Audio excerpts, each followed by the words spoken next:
teman-teman, perkenalkan, nama saya Yusa Fadlan Saputra Lenggo, mahasiswa dari AMIK CTC Semarang, Prodi D3 Komputerisasi Akuntansi. Dalam rangka mengerjakan tugas pengantar teknologi informasi, saya akan membahas tentang e-commerce. Apa itu e-commerce? E-commerce atau electronic commerce adalah segala aktivitas jual beli yang dilakukan melalui media elektronik. Meskipun sarananya meliputi televisi dan telepon, kini e-commerce lebih sering terjadi melalui internet. Karena pengertian tersebut, ada kesalahpahaman tentang e-commerce dan marketplace. Istilah e-commerce digunakan untuk mendeskripsikan semua transaksi yang memakai media elektronik. Sedangkan marketplace sendiri adalah salah satu model e-commerce di mana ia berfungsi sebagai perantara antara penjual dan pembeli. Penjual yang berdagang di marketplace hanya perlu meladeni pembelian. Semua aktivitas lain seperti pengelolaan website sudah diurus oleh platform tersebut. Situs-situsnya seperti Shopee dan Lazada. Ternyata e-commerce dibagi menjadi 6 jenis atau 6 golongan. Apa saja itu? 1. Business to business. Jenis di mana perusahaan menjual produk atau jasa kepada perusahaan lainnya. Dalam model e-commerce ini, biasanya pembeli memesan barang dalam jumlah besar. Contohnya adalah sebuah perusahaan yang membeli perlengkapan kantor dari sebuah produsen seperti Electronic City, Tralali, dan BIS. 2. Business to consumer. Dalam jenis e-commerce ini, sebuah perusahaan menjual produk atau jasa kepada konsumen. Pada umumnya, pelanggan dalam e-commerce ini hanya mengecer. Jika Anda pernah membeli dari suatu toko online, aktivitas tersebut termasuk dalam golongan ini. Seperti contohnya Anda membeli di Lazada, Blibli, dan Shopee. 3. Consumer to consumer. Pernah menjual barang bekas ke orang lain yang membutuhkan melalui internet? Ya, aktivitas tersebut termasuk dalam e-commerce jenis ini. Dengan kata lain, consumer to consumer adalah transaksi online antara dua individu. Contohnya seperti Lazada, Blibli, dan Shopee. 4. Consumer to business. Berbalikan dengan business to business, e-commerce consumer to business adalah skenario di mana seseorang menjual produk atau layanan kepada sebuah perusahaan. Seorang graphic designer misalnya menawarkan dan menjual logo buatannya kepada sebuah bisnis makanan seperti freelance, Upwork, e-stock. 5. Business to public administration. Model e-commerce ini mirip dengan business to business, tetapi pelakunya adalah bisnis dan lembaga pemerintah.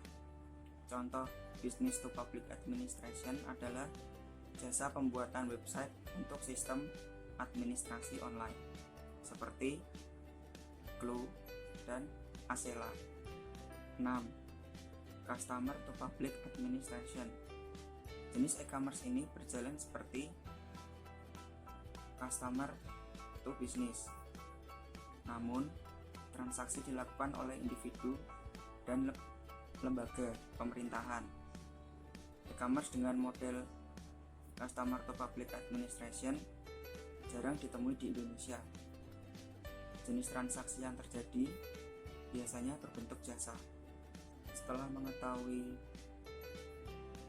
arti dari e-commerce, jenis-jenis e-commerce, dan contohnya, bagaimana sih perkembangan e-commerce di Indonesia sendiri? Ya, industri e-commerce berkembang pesat di Indonesia belakangan ini. Bahkan negara kita, Indonesia, berada di puncak 10 negara dengan pertumbuhan e-commerce tercepat di dunia. Pada tahun 2018 sendiri, e-commerce di Indonesia memiliki pertumbuhan 78%. Dari angka pertumbuhan tersebut, 17,7% diantaranya merupakan transaksi pembelian tiket pesawat dan pemesanan hotel. Selain itu, pembelian pakaian dan alas kaki menyumbang 11,9%, sedangkan 10% berasal dari kosmetik dan produk kesehatan. Dinilai dari statistik tersebut, memiliki sebuah situs e-commerce tentunya akan sangat menguntungkan, baik bagi Anda yang sudah memiliki bisnis maupun yang baru akan memulai. Apalagi e-commerce menawarkan banyak manfaat. Apa saja manfaat e-commerce? 1. Jangkauan yang luas. Sebagai pemilik toko konvensional, Anda hanya dapat menjangkau pembeli dari daerah yang sama. Lain halnya jika Anda memiliki sebuah website e-commerce. Dengan demikian, pembeli dari berbagai penjuru negeri dapat melakukan transaksi di toko Anda. 2. Tidak dibatasi oleh waktu. Toko di dunia nyata bisa beroperasi selama 24 jam setiap hari, tetapi biaya untuk mendukungnya pun akan sangat besar. Melalui internet, pembeli tetap dapat mengakses dan membeli dari toko walaupun Anda tertidur lelap. 3. Biaya yang lebih murah. Biaya konvensional lapak online sangat rendah dibandingkan toko berbentuk bangunan. Setidaknya, Anda tidak perlu memikirkan gaji karyawan, sewa bangunan, serta ongkos listrik. 4. Tidak perlu stok barang sendiri. Dalam industri e-commerce, Anda bisa menjadi seorang dropshipper. Teknik pemasaran ini memungkinkan Anda berjualan tanpa memiliki stok barang. Ketika order datang, Anda tinggal meneruskannya kepada produsen yang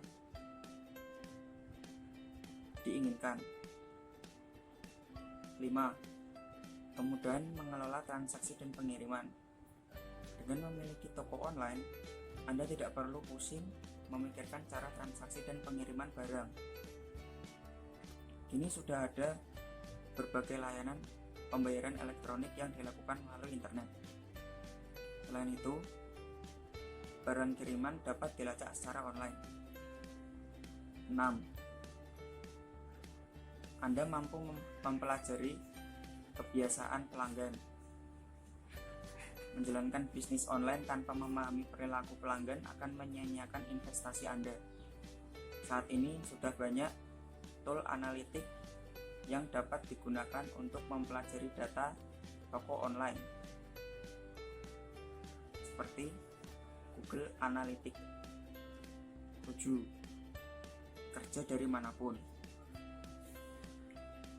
Seperti yang telah disebutkan sebelumnya, toko online dapat diakses kapanpun. Oleh karena itu, dimanapun dapat menjalankannya, dari mana saja asal memiliki perangkat dan koneksi internet yang memadai. Sekian yang dapat saya bahas tentang e-commerce. Mohon maaf bila ada kesalahan kata. Terima kasih.